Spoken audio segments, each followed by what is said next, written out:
Hey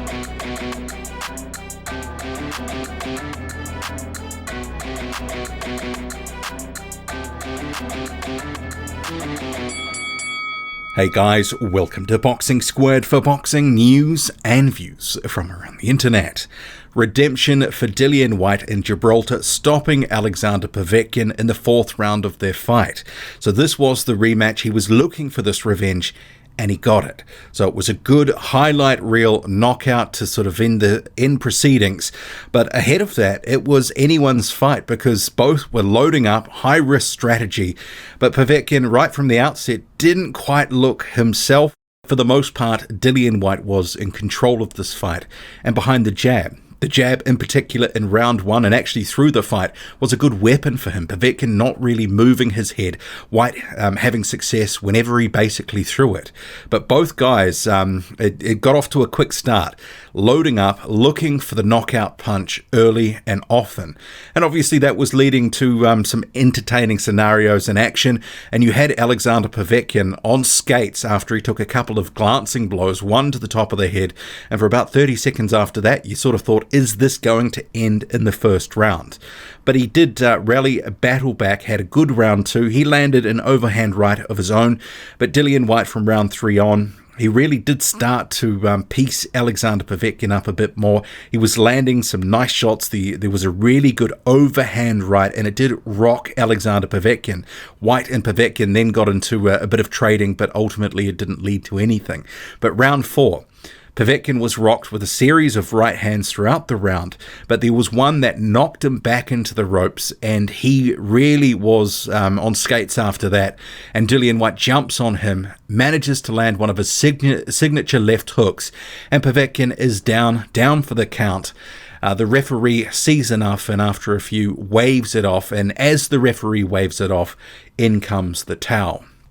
So overall, it was a decent performance like Whyte. It was more of what we're used to seeing from Dillian Whyte. More sort of risk-taking, a little bit unorthodox, sometimes falling off balance. And he went away from some of the things that he did in the first fight where he was a bit more polished. But this was more sort of vintage Dillian Whyte, trying to, impose his physicality on Povetkin at times.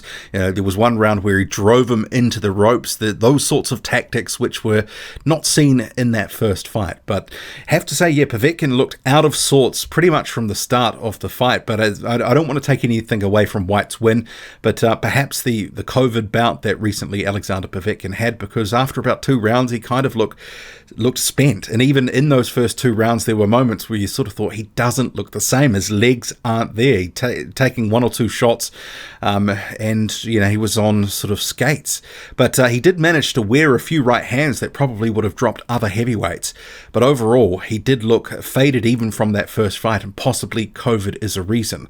But it doesn't matter for Dillian Whyte because he gets the win, and that was the most important thing here for Dillian Whyte.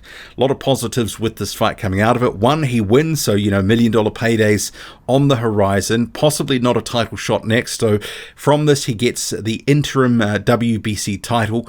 Whether that leads to anything soon is unclear. It's hard to say, was the mandatory on the line here, because I didn't hear Mauricio Suleiman saying that in the lead up to this fight, but he does have the WBC interim title. Perhaps there's going to be some form of final eliminator next for Dillian Whyte. But he looked decent in there, more of the Whyte of old, and I'm sure he's glad to sort of get this monkey off his back from that first fight. He wanted to even the score. He was very sort of vocal about that. Hates being beaten. He wanted to get his revenge, and he got it. So I guess we'll have to see what happens next. Maybe the WBC will order an eliminator, someone to face Dillian Whyte for the title, with the WBC interim title being on the line. Potentially even Deontay Wilder, maybe a Luis Ortiz. We could see a number of guys. Whyte himself has been vocal through Fight Week saying, look, the guys I want to face are Tyson Fury and Anthony Joshua, but if they're tied up, I have to face other guys. And he named Deontay Wilder, Luis Ortiz, and also Andy Ruiz.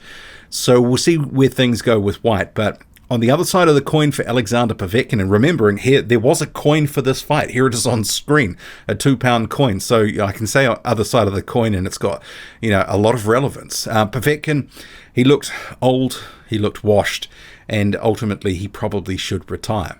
He's had a very good career, and we'll have to see what he intends to do next, but retirement possibly the best option, or maybe a farewell fight in Russia. There's one or two guys, countrymen, that he could have a fight against, but I guess it depends what's he got left to prove, what's he still got in the tank, what's his desire like. Based on what we saw tonight, he's running on fumes now, and probably the bout with COVID didn't really help. But we'll wrap it up there. Dillian Whyte gets the revenge. Drop a comment loud and often. Hit like, hit subscribe. Follow me on Twitter, boxing_squared. I'm out.